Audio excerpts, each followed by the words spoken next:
They don't stop. God, they don't.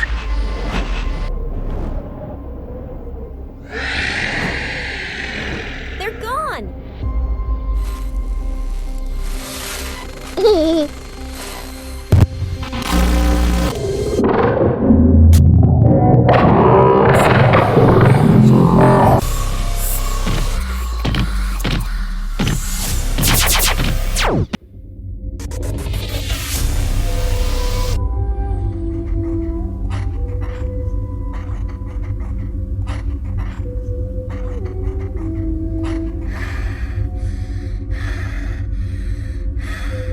I was just playing.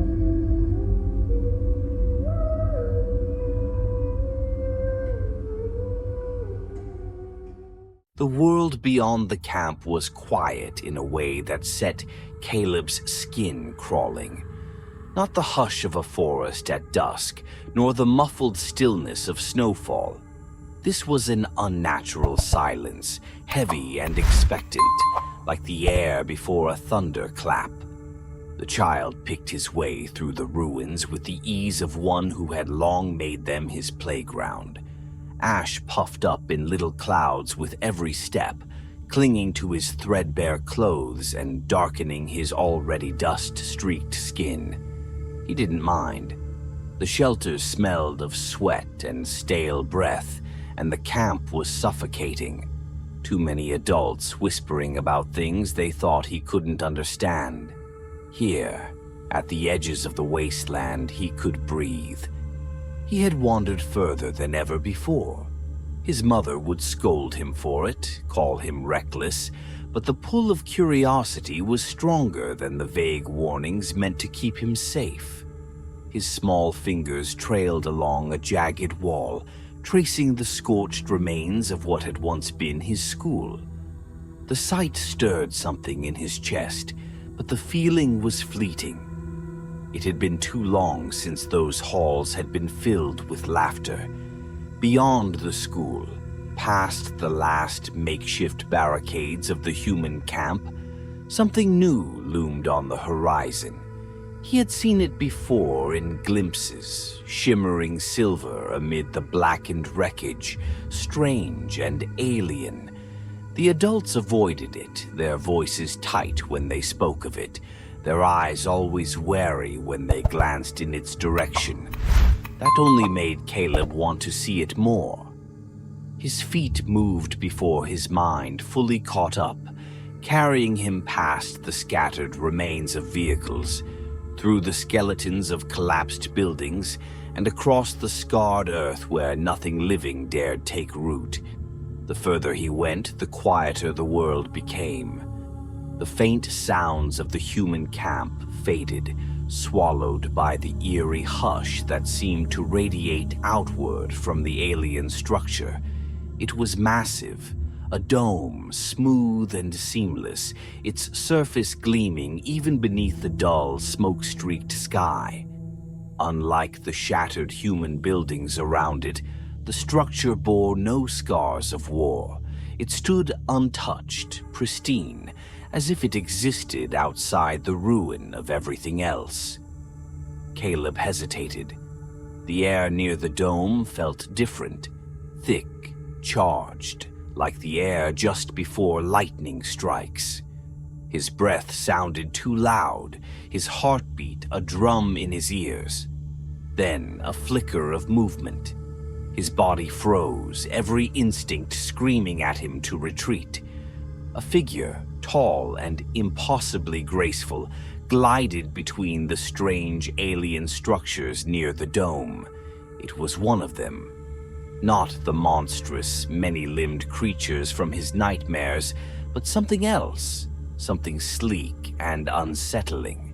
The alien's suit shifted like liquid metal, reflecting the broken landscape in distorted patterns.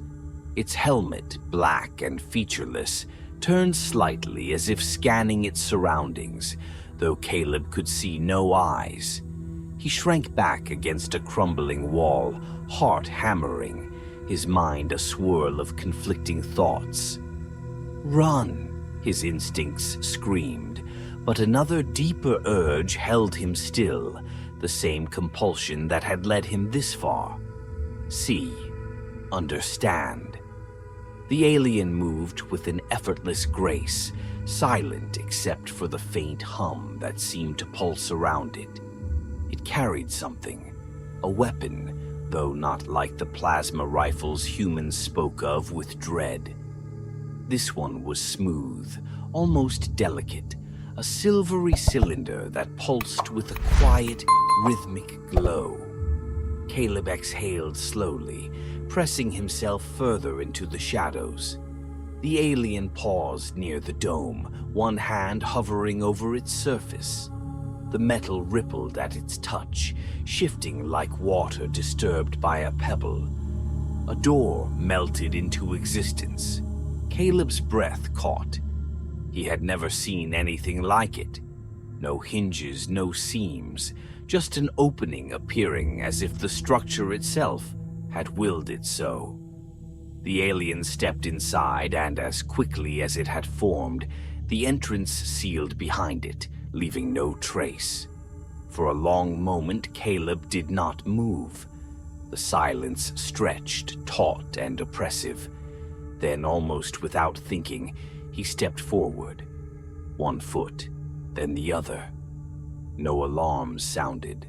No enemy soldiers materialized from the shadows to seize him. The world remained silent, watching. Caleb swallowed, inching closer. The dome loomed above him now, impossibly smooth, its surface cool beneath his trembling fingers. He traced the place where the entrance had appeared, feeling nothing but the seamless curve of the alien metal. But then, just as his fingers brushed lower, the tiniest indentation met his touch. A hairline seam, a hidden weakness. Excitement and fear tangled in his chest. He pressed harder. A soft hiss filled the silence. The seam widened, and before he could stop himself, he was scrambling inside. The darkness swallowed him whole. The air inside the dome was thick, humming with a presence that made Caleb's skin prickle. It wasn't just quiet, it was too quiet, the kind of stillness that made even his own breathing feel intrusive. He hesitated, his small frame barely more than a shadow against the alien glow pulsing from unseen sources. The walls curved around him, smooth and seamless, bathed in a dim light that shifted with an eerie rhythm. Strange symbols flickered across the surfaces, letters, maybe, or something else entirely. They danced, morphing like living things, their meaning unknowable to his young mind. Then, at the center of the vast chamber, he saw it. A pedestal, sleek and black, standing in defiance of the pale silver that coated everything else. And atop it, resting in eerie stillness, was something that made his breath catch. It looked like a toy, a crude, almost childish model of a sun, its golden surface dull yet unmistakable. Encircling it were tiny black spheres, their polished surfaces swallowing the surrounding light like miniature voids. Something about it pulled at the edge of his memory, tickling at stories half heard in whispered conversations around campfires. An old story, a terrible story. But he was only 6, and legends were just bedtime tales to be forgotten come morning. He stepped forward, the hum in the air deepening.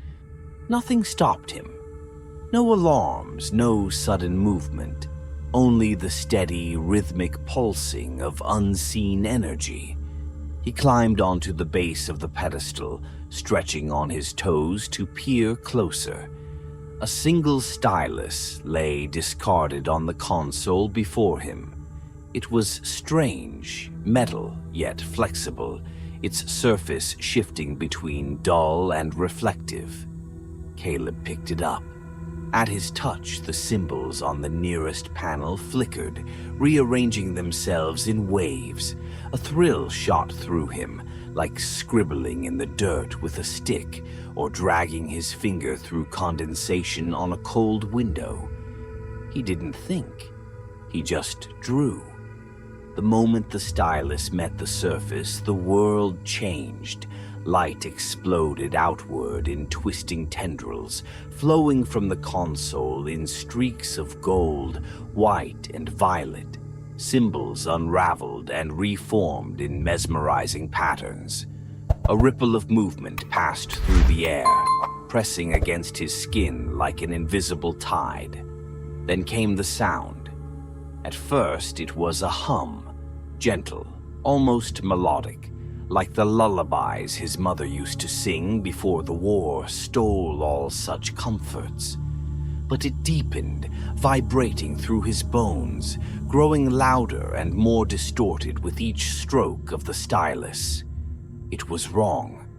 The hum turned to a keening wail, high-pitched and inescapable. Caleb winced, his fingers tightening around the stylus, but he didn't stop. Something inside him wouldn't let him. His drawings became frantic spirals, his young mind grasping for patterns that made sense. But the lines on the panel pulsed and twisted in response, alive with something he couldn't control. Outside, the world reacted. The aliens patrolling the dome's perimeter stiffened mid-step. Their helmets snapped toward the structure in unison, their liquid armor rippling with sudden, unnatural movement. For the first time, their perfect discipline wavered, and then they staggered. One dropped its weapon, clutching its helmet as though trying to block out a sound no human could hear. Another fell to its knees, armor shuddering as if caught in a silent battle with itself. Then, as if some primal fear had taken hold, they turned, and they ran. Caleb didn't know. Inside the dome, he was lost in the storm of color and sound.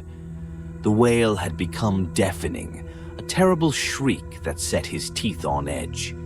But beneath the fear, there was a strange exhilaration. This was his game now, his discovery. Faster, harder. He pressed the stylus down, sending new ripples of energy through the console. The symbols scrambled in response, contorting in jagged bursts.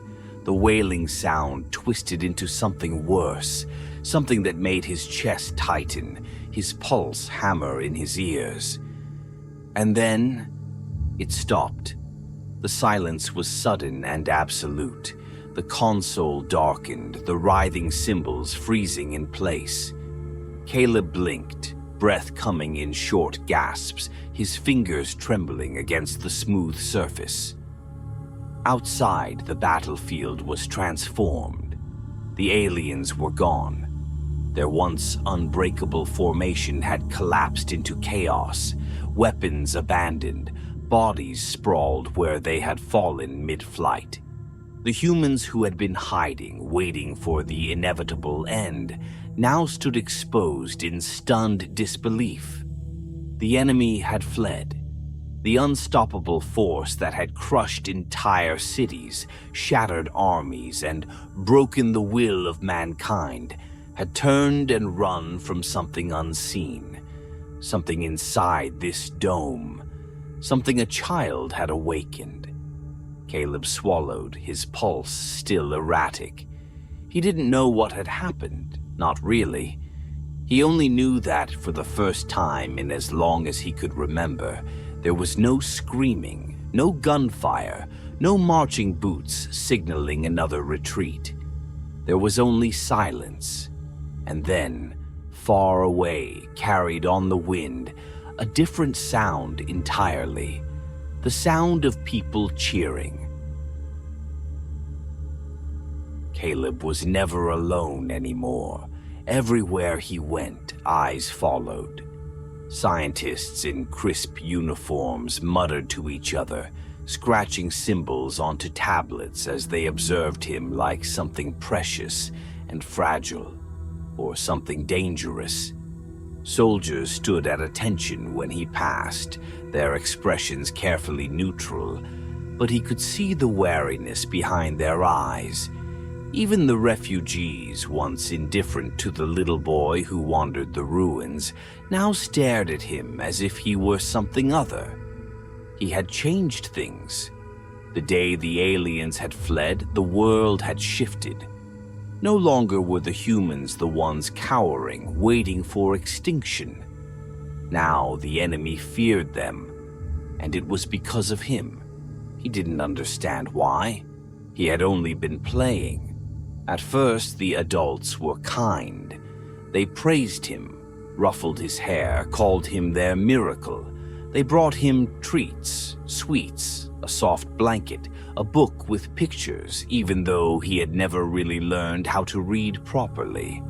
His mother held him tighter than ever, whispering words he didn't understand, her fingers shaking when they brushed through his tangled curls. But the questions started soon after. At first, they were gentle. "Can you show us what you did? Do you remember how you made the lights move? What did you hear when the machine woke up?" He tried to answer. He really did.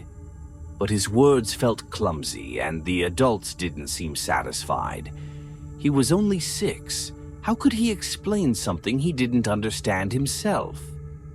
Then the tests began. They took him to the dome. They led him inside, where the walls still pulsed faintly with the echoes of whatever had happened that day. They sat him before the console, placed the stylus in his hand, and waited. "Go on, Caleb." Just like before. His fingers hovered over the panel, hesitant. The symbols didn't shift like they had before. The screen remained dark, unresponsive. The weight of expectation pressed against him, the eyes of generals, scientists, and soldiers drilling into his small frame. Nothing happened. He tried again, pressed the stylus to the screen, dragged it in the same frantic spirals he had before. Still nothing. Frustration flickered in the adults' expressions, though they hid it well. "That's okay, Caleb. We'll try again tomorrow." Tomorrow became the next day, and the next, and the next. They played him recordings of the sound, the terrible wail that had sent the enemy into a blind panic. The noise made his stomach twist, made his skin crawl, but it did nothing to the console. They showed him pictures of the sun-like device, asked him to describe how it had felt when he touched the stylus to the screen. He didn't know how to explain that it had felt like nothing. They grew impatient. The whispers started soon after. Maybe it was a fluke. Maybe the machine was already primed, and he just activated it by accident. If it worked once, there must be a way to make it work again. The kindness faded. The questions became harder, colder. His mother argued, fought against the scientists who now saw her son as something more than a child, something closer to a puzzle they needed to solve. But war had a way of swallowing mercy. They needed him. The aliens were still out there, somewhere in the distance, their forces regrouping. Humanity had been given an advantage, but it was fleeting. If they could recreate what had happened in the dome, they could win. The tests became more demanding. They left him in the dome for hours, alone, staring at the lifeless machine, waiting for something to stir. They played the wail at higher volumes, forced him to listen to it until his ears rang and his head ached. Still nothing happened. Still, the dome remained silent. He had failed them. He heard the soldiers whispering when they thought he wasn't listening. Maybe it had been a fluke. Maybe he was useless after all. His mother held him tighter at night, her grip fierce and desperate, as if she could keep him safe through sheer will alone. He felt her shaking sometimes when she thought he was asleep. Caleb didn't understand everything the adults said, but he understood one thing with growing certainty. They weren't looking at him as a child anymore. They were looking at him as a weapon. And weapons that didn't work were discarded. He started dreaming of the dome. Not the real one, not the cold metal and pulsing lights, but a distorted version. One that stretched impossibly tall, filled with swirling colors that bled into the air. In the dream, he was trapped inside, his hands pressed against the curved walls, the sound, the wailing, vibrating through his bones. It was different from before, not chaotic, not wild. This time it was controlled, and it wasn't coming from the machine, it was coming from him. The dreams unsettled him, left him waking with his heart hammering, sweat cooling on his skin. He stopped talking as much. He stopped playing. His drawings, once filled with lopsided stick figures and crude suns, became jagged, spiraling things, filled with black shapes that hovered at the edges of the paper. The whispers among the adults grew darker.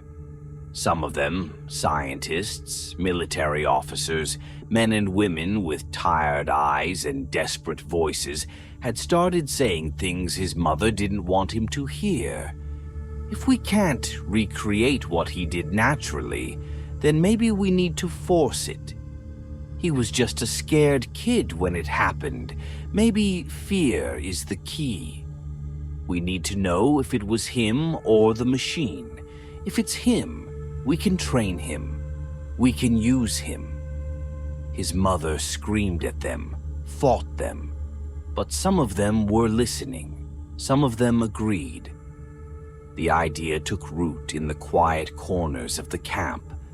If fear had awakened the machine, then fear was what they needed. If Caleb couldn't do it willingly, then they had to make him. His mother stopped letting him out of her sight. She held his hand too tightly, scanned the faces of those around them with suspicion.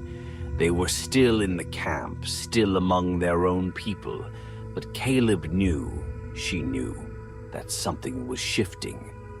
The war had made monsters of many, and some of those monsters wore human faces. One night, she woke him in a panic, shaking him roughly. Caleb, listen to me." Her voice was tight with something he didn't understand. "We have to go." He didn't ask why.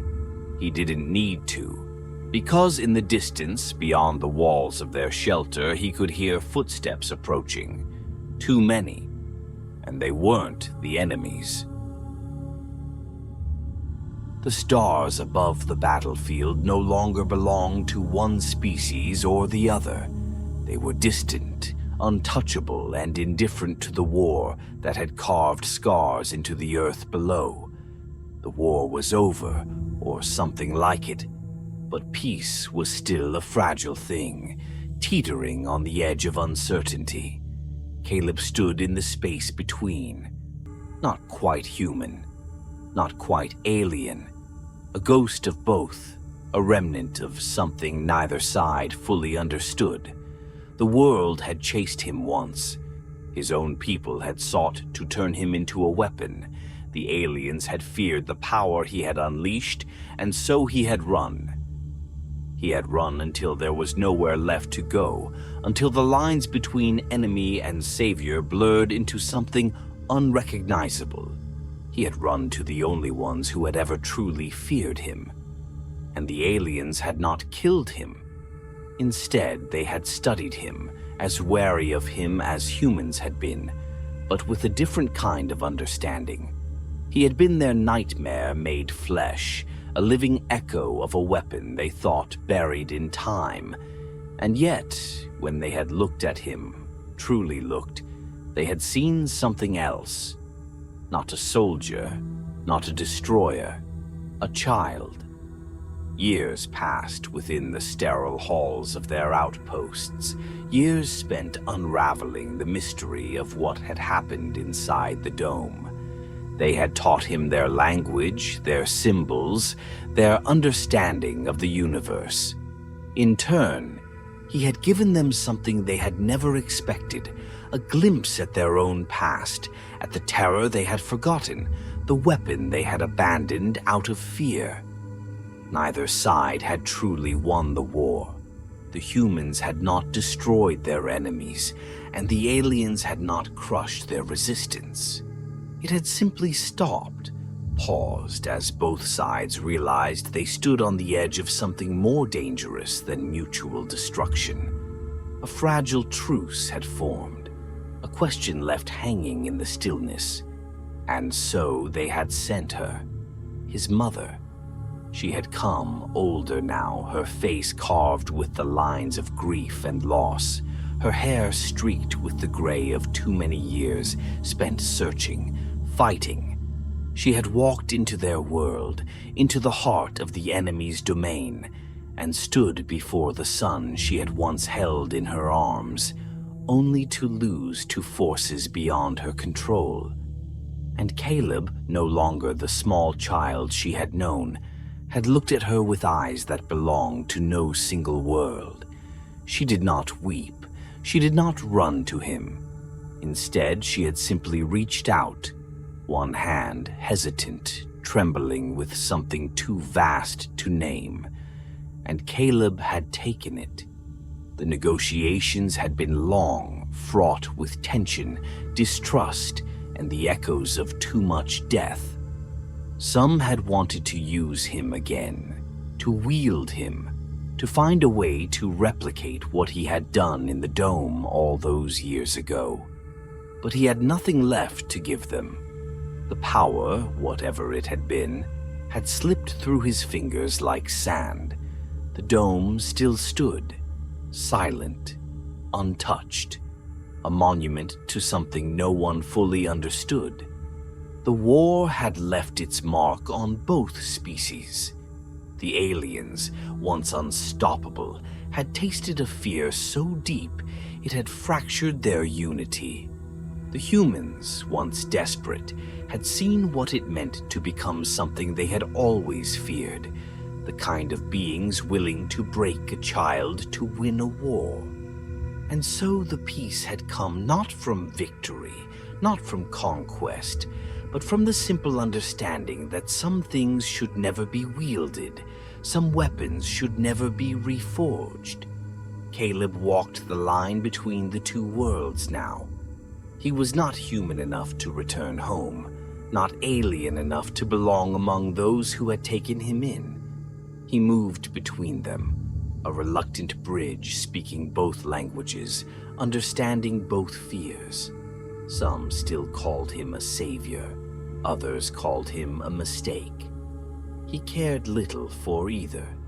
He spent his days in the places no one else wanted to go, the ruins of old battlefields, the quiet spaces where the war had left scars too deep to heal. He listened to the whispers of those who had lost everything, who had no home to return to. And sometimes, in the stillness of twilight, he found children, human and alien alike, playing in the dust, their laughter rising into the quiet spaces between the stars.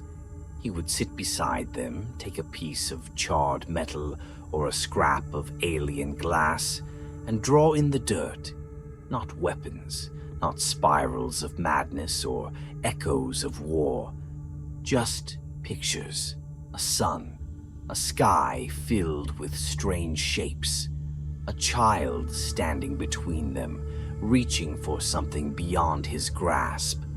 And when the children asked him who he was, he would only smile, because the truth was simple. He was the boy who had once made the enemy afraid, and now he was the boy who had learned that fear was never the way forward. The war was over, and he would make sure no child would ever have to end one again.